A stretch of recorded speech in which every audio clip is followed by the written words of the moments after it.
오늘 하나님께서 우리에게 주시는 말씀은 창세기 40장 15절 말씀입니다.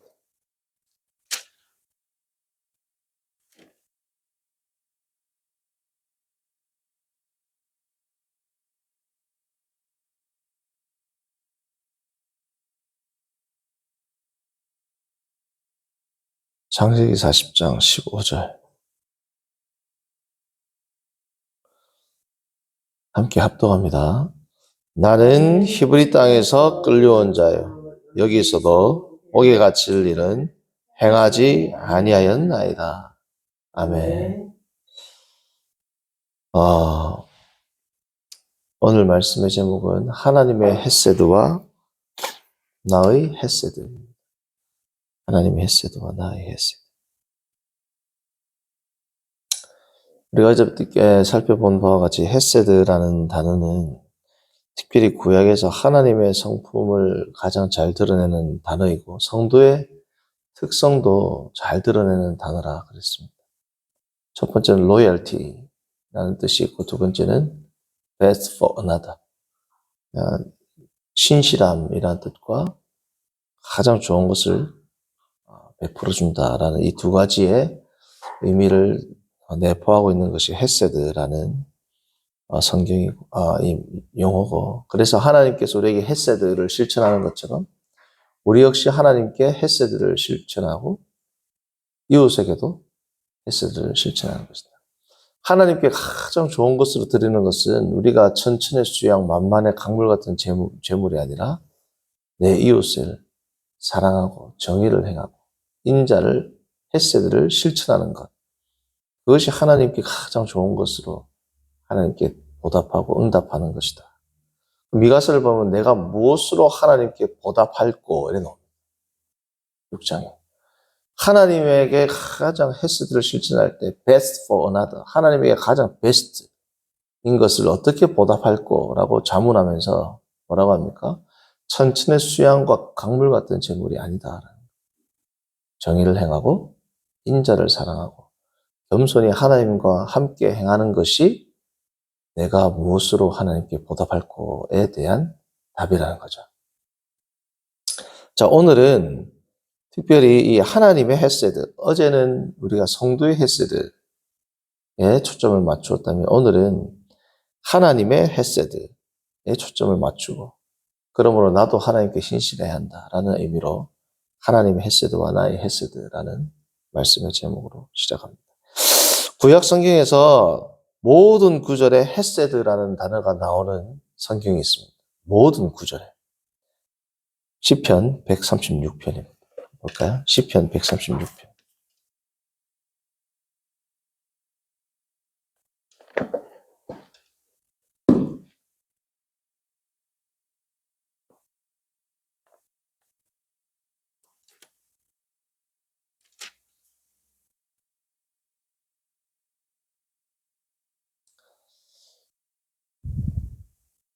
자, 이 시편 136편을 보면 1절부터 마지막 26절까지 인자함, 헤세드라는 단어가 한 번도 빠지지 않고 다 나옵니다. 두 번째 특징은 뭐다? 그 인자함이 영원하다. 그렇게 다 끝난단 말이에요. 하나님의 인자하심이 영원하시다라는 말이 속에서도 반복하고 이 인자하다라는 말씀이 단 한 번도 빠지는 구절이 없습니다. 모든 내용이 있는데 그 마지막은 뭐라고요? 하나님의 헤세드는 영원하시다. 그것은 결코 변함이 없다. 자, 헤세드 자체가 영원한 거죠. 근데 이 헤세드가 영원하다라는 것은 강조입니다. 그렇죠? 헤세드라는 말 자체의 의미가 영원함, 하나님의 헤세드는 언약적 신실함인데 인간과의 맺은 이 언약은 영원하죠. 그 언약적 신실함이 영원하다라는 것은 그만큼 이 하나님의 인자를, 헤세드를 강조하는 것이죠. 하나님의 인자하심은 시간과 공간의 제약을 받지 않고 어떤 환경에도 제약을 받지 않는 그러한 인자함, 헤세드를 의미합니다. 그러므로 이 하나님의 신실함을 예레미야는 알았기 때문에 예루살렘 패망한 그 사건 현장에서도 그는 다음과 같은 신앙 고백을 할 수 있습니다. 애가 3장 22절입니다. 예레미야 애가 3장 22절.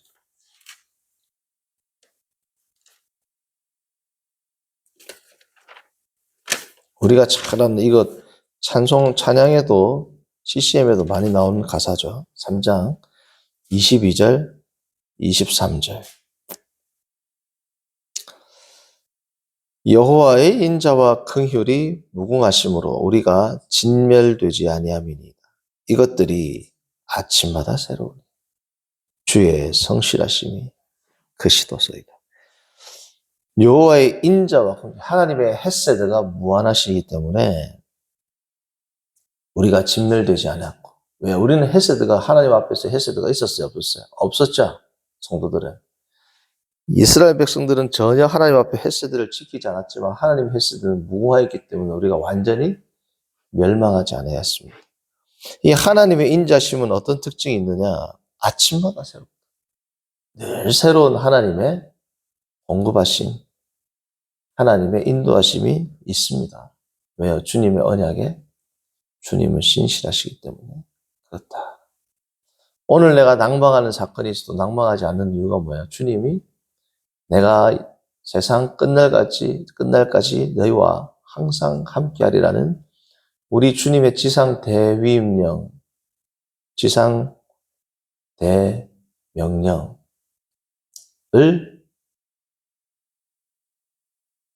수여받는 그 현장에서 우리 주께서 약속을 하셨잖아요. 자, 그러므로 하나님의 인자하심은 우리가 믿는다면 오늘의 괴로움도 그날로 족하다라는 신앙의 고백이 나올 수 있는 겁니다. 자, 요셉 이야기로 이제 돌아가 보면 요셉은 이제 술 맡은 관원장에게 부탁을 하고 사흘 후에 회복될 것을 요셉도 알았겠죠. 그 꿈이 하나님으로부터 온 꿈인 줄 알았으니까. 자, 그래서 술 맡은 관원장에게 부탁할 때 요셉은 그 관원장이 3일 이후니까 그 약조를 지킬 것으로 아마 그는 상당한 정도로 생각을 했을 겁니다. 그 요셉이 사람을 의지하였다라는 것보다 하나님께서 이제는 이 술 맡은 관원장을 통하여서 나를 회복시키고 일해 주시겠지. 하나님을 향한 믿음이죠. 이 사람을 믿는 게 아니라. 자, 그래서 하나님께서 드디어 10수년간의 나의 이 고난이 끝나고 이 사건을 통해서 나를 이제 회복시키겠지. 요셉이 회복시키겠지는 그냥 풀려나는 겁니다. 하나님의 계획은 요셉과의 상상과는 상상의 범주 안에, 옵션 안에도 들어있지 않은 상상이에요.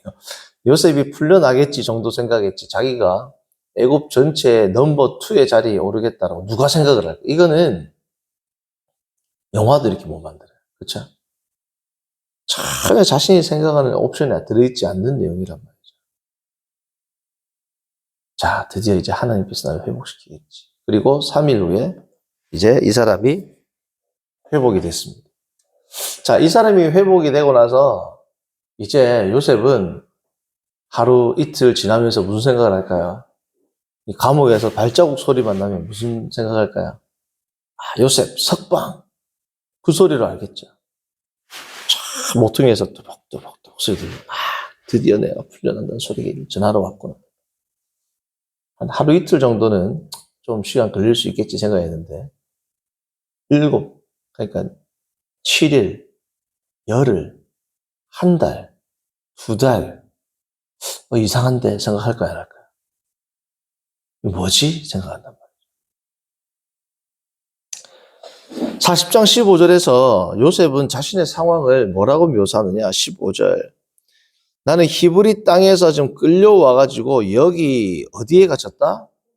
여기에 옥이라는 단어는 어떤 단어하고 똑같냐면 처음으로 요셉이 고난에 빠졌을 때 그 단어와 똑같습니다. 37장 20절.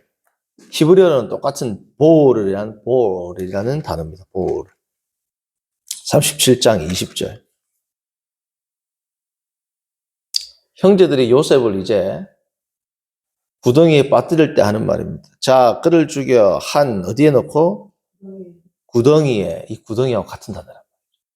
그러니까 요셉은 형들로부터 구덩이에 빠질 때부터 계속 이 구덩이 속에 나는 있습니다. 이 뜻입니다. 감옥이라는 히브리어 단어가 있음에도 불구하고 이 단어를 의도적으로 썼다는 것은 모세가 지금 요셉의 심정은 나는 계속 이 구렁텅이 속에 있습니다. 이 구렁텅이에서 나를 뽑아내 주십시오. 꺼내 주십시오. 라는 뭐예요? 그러한 요셉의 소망, 요셉의 인생, 요셉의 애환, 요셉의 고통, 요셉의 시험, 요셉의 고난을 다 함축적으로 드러내주는 한 단어가 뭐다? 보호입니다. 구덩이, 감옥이라고 번역된 이 보호입니다. 드디어 내가 이 구덩이에서 나가는구나. 드디어 하나님께서 이 구덩이에서 나를 꺼내주시는구나.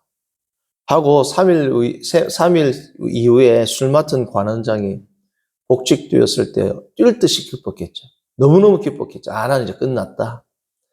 고생 끝, 행복 시작이다. 나는 이제 아버지께 돌아가면 된다. 이 생각으로 이제 가득 차 있을 텐데, 자, 일이 어떻게 진행돼요? 술 맡은 관원장이 겨우 3일 지났는데, 오늘 40장 23절. 술 맡은 관원장이 요셉을 기억하지 못하고 그를 잊었더라. 기억하지 못하고 잊었다. 강조죠. 완전히 삭제된 겁니다. 머리에서. 아유, 내 귀찮아서 내가 가가지고 안 해줘야지. 정도가 아니고 그냥 머리에서 뭐야? 그냥 뭐 없어. 3일 지났는데 그냥 완전히 없어졌어. 그냥. 이게 인생입니다. 그렇죠? 내가 이거 하면 되겠지. 그런데 어떻게 돼요? 내가 생각할 때 하나님께서 이것을 통해서 이루시겠지? 근데 안 된단 말이에요. 술 맡은 자에게는 기억도 없고 기억이 날아가는 순간 그의 햇새도 날아갔습니다. 성도님들, 이 희망이 최고치로 올라가면 올라갈수록 어떻게 돼요? 더 낙심하죠. 요셉 인생 최고의 낙심 사건이 아마 이것이 아니었나 생각이 돼요. 저는. 완전히 모든 희망을 걸고 됐다 생각하는데 어떻게 돼요? 뚝 떨어진단 말이에요. 무슨 이제 소망이 있겠습니까? 그래서 지금 요셉은 제가 소두에도 말씀드렸지만 이 사람을 술 맡은 관원장을 믿었다기보다 누구를 믿은 거예요? 하나님과 하나님의 섭리를 믿었죠. 요셉 생각에서는 내가 믿는 도께 발등 지켰구나. 하나님에게 내가 이렇게 하나님께서 나를 이렇게 외면하시나 라는 생각을 할 수 있을까요? 없을까요? 할 수 있다. 하나님은 과연 나에게 인자하심이 영원하신 분인가? 아니 어떻게 3일이 지났는데 그 사람이 기억도 못 나게 하지? 도대체 이게 하나님을 향한 나의 믿음, 소망, 사랑 이게 어떻습니까? 완전히 흔들립니다. 이 상황을 하나님은 왜 이용해 주시지 않는가? 그 시편 136편에 나오는 그 시편 기자가 뭐라고 했냐? 그 인자하심이 영원합니다라고 하지만 뭐라고 고백하느냐? 하나님 도대체 언제까지입니까? 이런 말들이에요. 하나님 도대체 언제까지 내가 견뎌야 됩니까? 라고 이야기하지만 결론이 뭐예요? 그러나 하나님의 인자하심은 뭐라고요? 영원하다. 그 믿음을 요셉이 가지고 있었습니다. 끝없는 고난과 정말 어려운 형편 가운데 있는 성도님들께서는 이 고난이 하나님 도대체 언제까지입니까? 라고 하나님께 탄식의 기도를 올릴 수 있어요. 괴로우니까. 그러나 그것과 더불어 결론은 어떻게 내야 된다? 오늘 시편에 정답이 있잖아요. 하나님의 인자하심은 영원하시다. 하나님 언제까지 나를 이렇게 버린 것처럼 나를 이 시험 가운데 머무르게 하시겠나이까?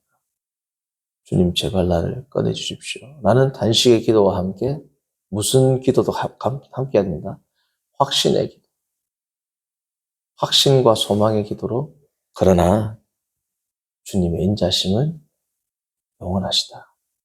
그 신앙 고백으로 우리가 오늘도 힘든 고난과 일상 가운데 주님의 역사, 주님의 손 붙들고 나아가는 거룩한 하루 되기를 바랍니다.